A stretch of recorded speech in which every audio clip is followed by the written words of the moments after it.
الحمد لله رب العالمين والصلاة والسلام على سيد المرسلين أما بعد فأعوذ بالله من الشيطان الرجيم بسم الله الرحمن الرحيم پڑھیے الصلاة والسلام علیک یا رسول اللہ الصلاة والسلام عليك يا رسول الله وعلى آلك وأصحابك يا حبيب الله وعلى آلك وصحبه الصلاة والسلام علیک یا نبی اللہ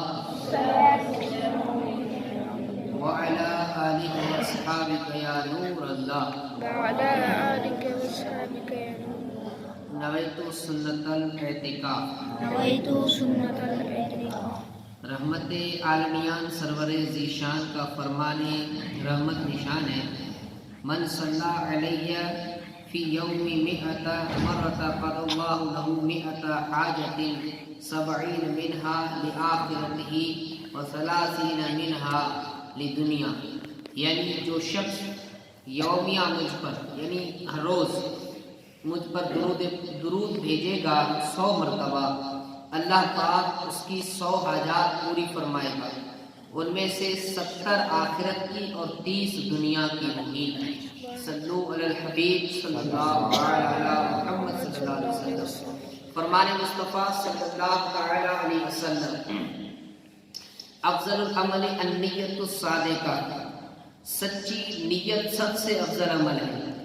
اے عاشقان رسول، ہر کام سے پہلے اچھی اچھی نیتیں کرنے کی عادت بنائیے۔ اچھی نیت بندے کو جنت میں داخل کر دیتی ہے۔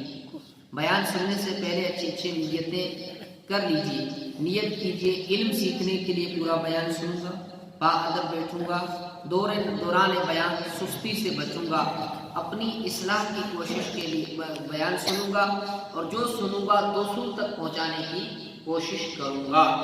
صلو علی الحبیب صلی اللہ علی محمد صلی اللہ علیہ وسلم۔ میرے پیارے آقا علیہ الصلوۃ والتسلیم کے پیارے دیوانوں، آج بہت پیارا ٹاپک ہے شرم و حیا اور سوشل میڈیا کا غلط استعمال جو اس دور کے اندر ابھی چل رہا ہے۔ اسلام میں شرم اور حیا کو بہت اہمیت دی گئی ہے۔ حیا کی اہمیت کو اجاگر کرتے ہوئے شرم و حیا کا درس دینے والے آقا علیہ الصلوۃ والتسلیم نے فرمایا، الایمان بدع و70 شعبۃ والحیاء شعبۃ من الایمان، یعنی ایمان کے 70 سے زائد حصے ہیں اور حیا ایمان کا ایک حصہ ہے۔ یہ مسلم شریف کی حدیث پاک، ایمان کا ایک حصہ ہے حیا۔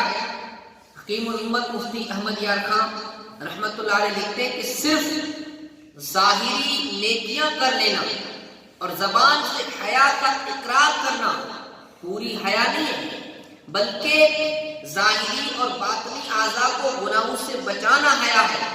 چنانچہ سر کو غیر خدا کے سجدے سے بچائیں، اندرونی دماغ کو ریا یعنی دکھلاوے اور تکبر سے بچائیں، زبان، آنکھ اور کان کو ناجائز بولنے، دیکھنے، سننے سے بچائیں، یہ سر کی حفاظت ہوئی۔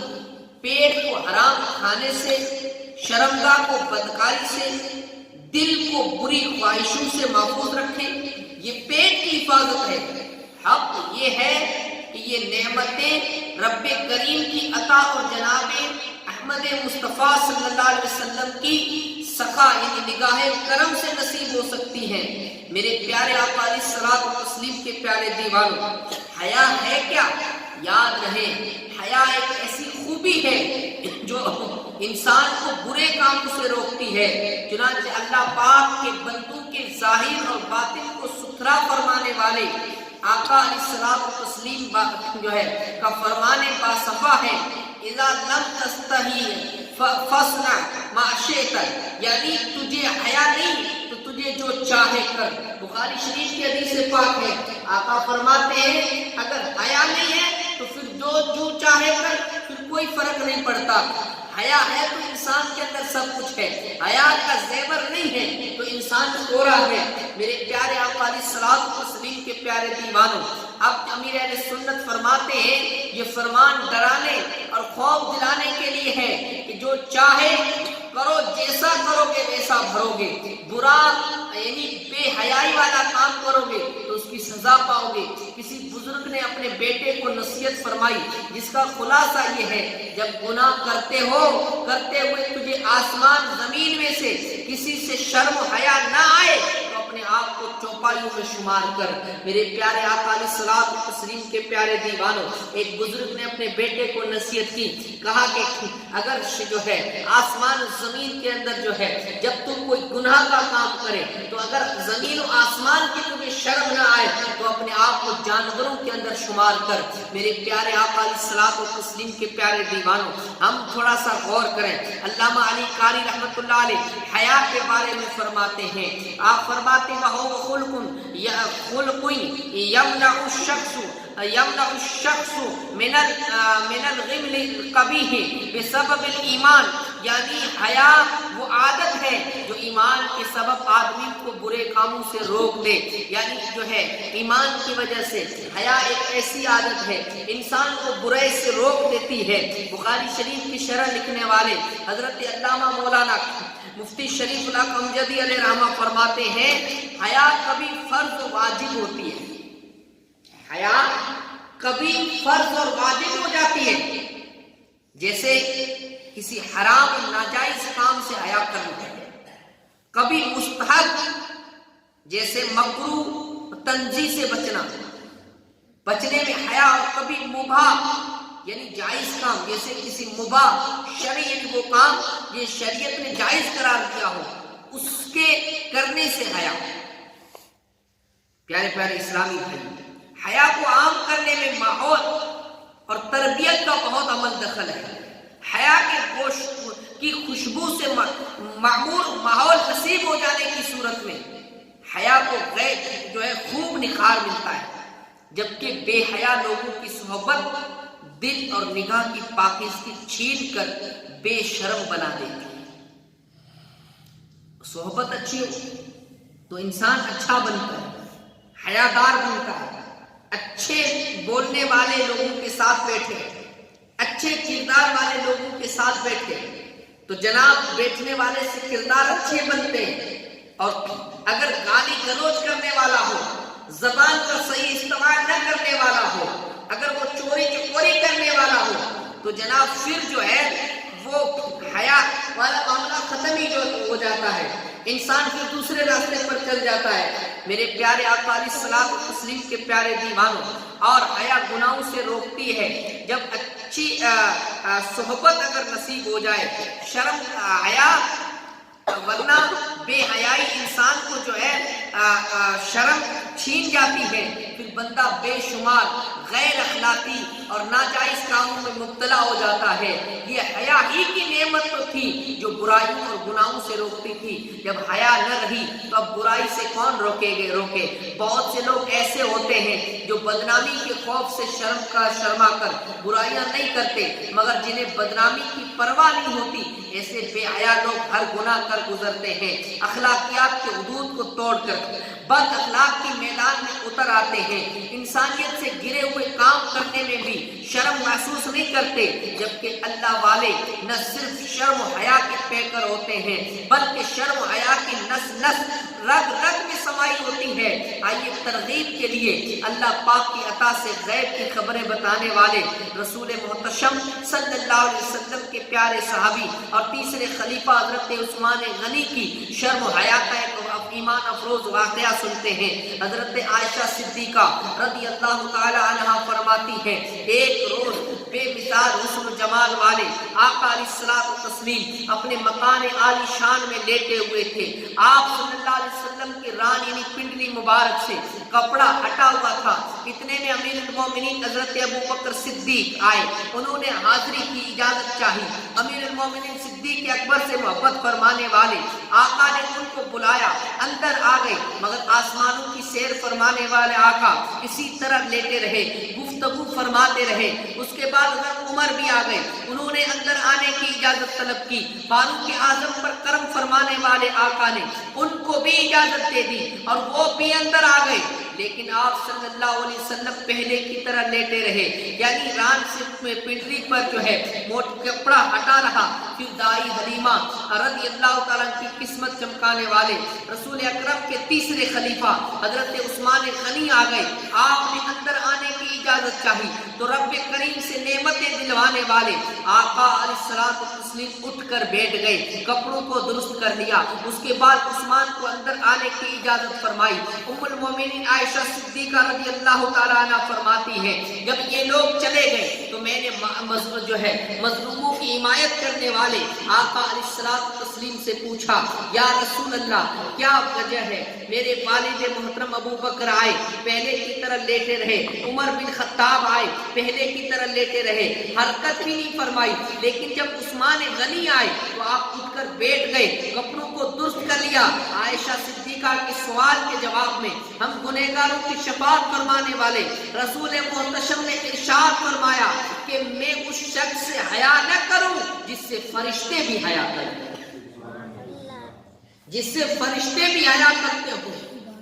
حضور فرماتے ہیں بیان کرتا حدیث پاک میں ران مبارک سے کپڑا ہٹنے کا ذکر اس کی وضاحت کرتے ہوئے حکیم الامت حضرت مفتی احمد یار خان نعیمی فرماتے ہیں اس کا مطلب یہ نہیں کہ ران بالکل جو ہے ننگی تھی، یہ مطلب بھی ہو سکتا ہے کہ ران سے کمی سٹی ہوئی تھی، تہبند شریف اس جگہ پر تھی۔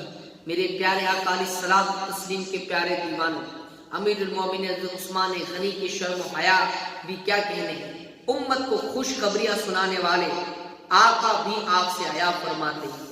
آپ نہایت بہترین خوبیوں والے تھے، یہاں تک کہ زمانہ جاہلیت میں بھی آپ رضی اللہ تعالیٰ کئی برائیوں سے دور رہے۔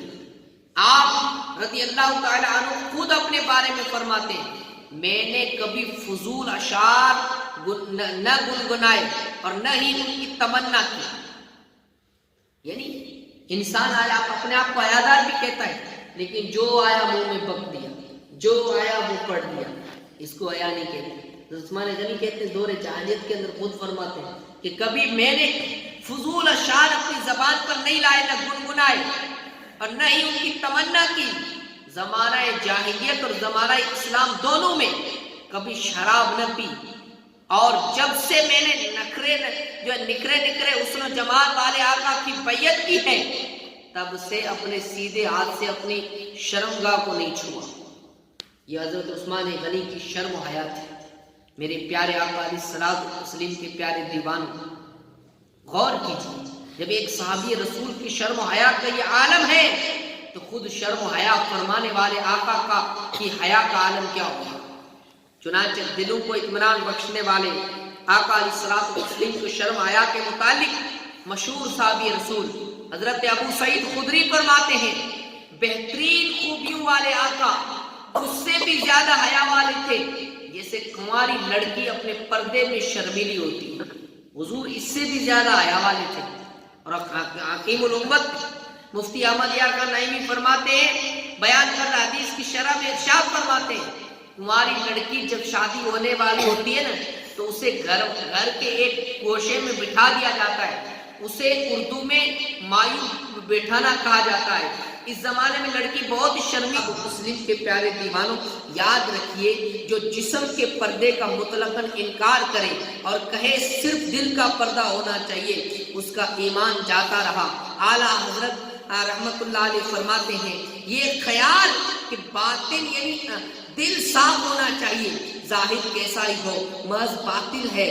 حدیث میں فرمایا اس کا دل ٹھیک ہوتا تو ظاہر آپ جو ہے خود ہی ٹھیک ہو جاتا۔ فتویٰ رضیہ شریف کے اندر ہے پردے کے بارے میں سوال و جواب اس ٹاپک کے بارے میں کیا گیا تو حضرت فرماتے ہیں اگر دل صاف ہوتا تو پھر وہ ظاہر کو بھی جو ہے وہ ڈھانپ لیتی۔ میرے پیارے آقا علیہ الصلوۃ والتسلیم کے پیارے دیوانوں، عموماً زندگی میں انسان کو 3 حالتوں سے گزرنا پڑتا ہے، بس یہ 3 حالتیں سماعت فرما لیں۔ نمبر 1 بچپن، نمبر 2 جوانی، نمبر 3 بڑھاپا۔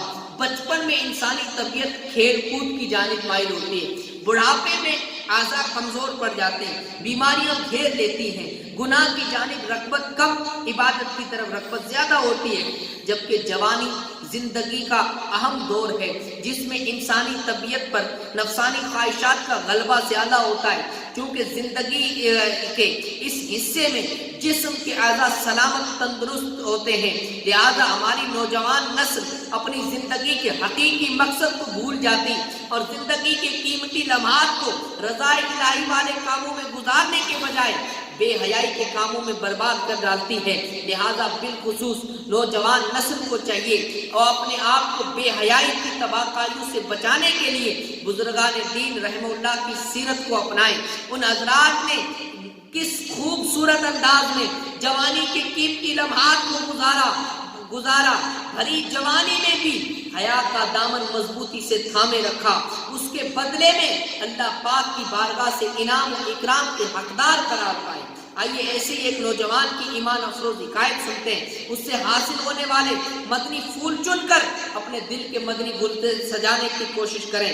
چنانچہ امیر المومنین حضرت فاروق اعظم کے زمانہ مبارک میں ایک نوجوان تھا جو بہت پرہیزگار اور عبادت گزار کرنے والا تھا۔ حضرت عمر بھی اس کی عبادت پر تعجب کیا کرتے تھے۔ وہ نوجوان نماز عشاء مسجد میں ادا کرنے کے بعد اپنے بوڑھے باپ کی خدمت کرنے کے لیے جایا کرتا تھا۔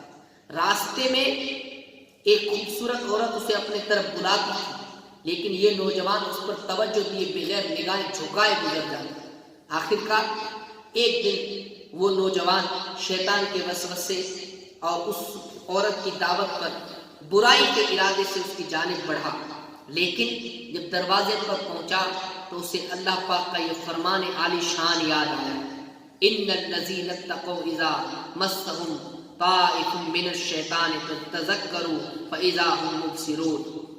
بے شک پرہیزگاروں کو جب شیطان کی طرف سے کوئی خیال آتا ہے تو وہ حکم یعنی خدا کو یاد کرتے ہیں، پھر اسی وقت ان کی آنکھیں کھل جاتی ہیں۔ اس کو قرآن کی آیت یاد ہے، اس آیت مبارکہ کی یاد آتے ہی اس کے دل میں اللہ پاک کا خوف اس قدر غالب ہوا کہ وہ بے ہوش ہو کر زمین پر گر کی کھیتی ہے، یوں سمجھے اس کے اندر جو ہم بو کے جائیں گے وہی آخرت کے اندر ہم کو کاٹنا ہے، اسی کا پھل ہم کو آگے ملنا ہے۔ اگر جنت حاصل کرنے جیسا کام کر کے جائیں گے نا، اگر کوئی کرے گا نا اپنے لیے، کسی کے لیے نہیں، وہاں کو باپ بیٹا ماں بیٹی سب پہچانتے ہوں گے، لیکن نفسی نفسی کا عالم ہوگا، دور بھاگنا ہے۔ دنیا کے اندر جو کمایا ہوگا خود سے وہی کام آئے گا جناب، کوئی چیز دوسری کام نہیں آئے گی، وہاں کوئی دوستی رشتہ داری کام نہیں آئے گی، وہاں خود کا کیا ہوا عمل کام ہے۔ بس اسی سے ہم سب سمجھ جانا چاہیے۔ میرے پیارے آقا علیہ الصلوۃ والتسلیم کے پیارے دیوانوں، میرے عمر اس کی قبر پر جا کر کہتے ہیں وَلِمَنْ خَافَ مَقَامَ رَبِّهِ جَنَّتَانِ، اللہ کے حضور جو کھڑے ہونے سے ڈرے اس کے لیے 2 جنتیں ہیں۔ تو قبر میں اس نوجوان نے بلند آواز کے ساتھ پکار کر کہا، اے مومنوں کے امیر، بے شک میرے رب کریم نے مجھے 2 جنتیں عطا فرمائی، سبحان اللہ، 2 جنتیں عطا فرمائی ہیں۔ میرے پیارے آقا علیہ الصلوۃ والتسلیم کے پیارے دیوانوں، آپ نے سنا اللہ پاک اللہ والوں کا عالم جوانی میں بھی عبادت بجانے اور بے حیائی سے بچنے کا کس قدر پختہ ذہن بنا ہوا تھا۔ جوانی میں بھی اکثر اوقات عبادت میں والدین کی خدمت میں گزارتے تھے۔ یہ حضرات شیطانی چالوں سے ہر دم ہوشیار رہتے تھے، اس وجہ سے گناہ پر قدرت کے باوجود بھی اپنی نگاہوں کی حفاظت کرتے اور اپنا پاک دامن بے حیائی والے کاموں سے داغدار ہونے سے بچایا کرتے تھے، کیونکہ ان کے دل کے اندر خدا کا ڈر ہوتا تھا۔ اللہ تبارک و تعالیٰ ان کی حفاظت فرماتا ہے جن کے دل کے اندر اپنے رب کی یاد ہوتی ہے۔ ہمارا حال یہ ہے، نمازیں قضا ہو جائے کبھی ہمیں خدا کا ڈر نہیں آتا، ہم سے فسق و فجور ہو جائے، جھوٹ بول لیں، بے حیائی کر لیں، کچھ بھی کہہ لیں، ہاں اللہ معاف کرے گا، ہم صرف توبہ کر لیتے، یہ والی توبہ، ہاں توبہ توبہ توبہ، یہ پتہ نہیں کہیں کون سی کتاب سے پڑھ کے ہے کہ اسی کو توبہ کہتے ہیں۔ توبہ جناب اس کو جو گالوں پر مارنے اس کو توبہ نہیں کہتے، سچے دل سے اپنے گناہوں کو یاد کر کے اپنے اللہ کے حضور رجوع کر کے اور پھر دعا کرنا اور سچے دل سے ایک موقع ہو جانا کہ میں اس گناہ کی طرف پلٹوں کا نہیں، تو جناب وہ رب تو 70 ماؤں سے زیادہ محبت کرتا ہے۔ بندے کو چاہیے کہ وہ توبہ کرے، بس اللہ کرے کہ ہمیں توبہ کی سچی توفیق مل جائے اور ہم سچی اور پکی توبۃ النصوحہ کرنے والے بن جائیں۔ وآخر دعوانا ان الحمدللہ۔